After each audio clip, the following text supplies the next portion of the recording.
Sini. Mau ke mana, Dek?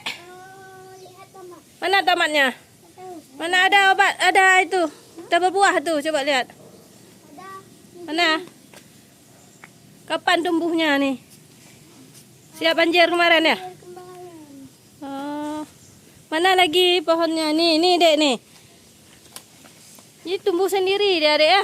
Iya. Coba pegang. Nah. Tuh ada lagi, Dek. Sana. Ya, ini banyak, Dek. Buahnya. Besar-besar. Mana? Tapi masih ini ya, masih hijau ya. Oh, mana lagi ini? Yang lain Banyak habis juga. itu. Ini, ya? Yang lain habis. Siapa curi? Lain.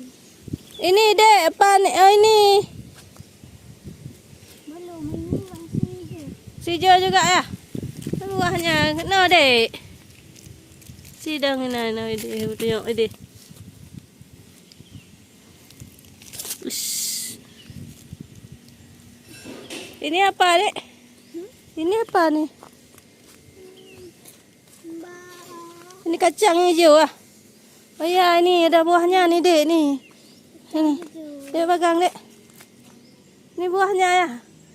Itu bunganya, itu yang di bawah itu buahnya. Yang mana? Masih kecil-kecil tuh, yang di bawah yang panjang-panjang tuh. Ya. Nih. Mana lagi? Ini, Dek, hai. Ini baru berbunga. Begitu sana. Oh, ini, Dek, ada yang masak, Dek. Tuh. Tuh. Dah kuning, ya? Ini satu lagi. Mana? Dua. Dua. Ini satu lagi. Oh ya. Coba lihat yang lain ada. Coba lihat yang lain ada. Dah ada pun. Nah, juga. Panas sekali, Dek. Udah siap nih ya. Yuk. Bilang dulu. Dadah. Sini lihat.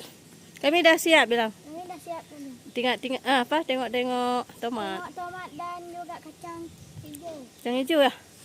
Ini hasil tumbuh sendiri ya. Waktu siap itu, Dek ya.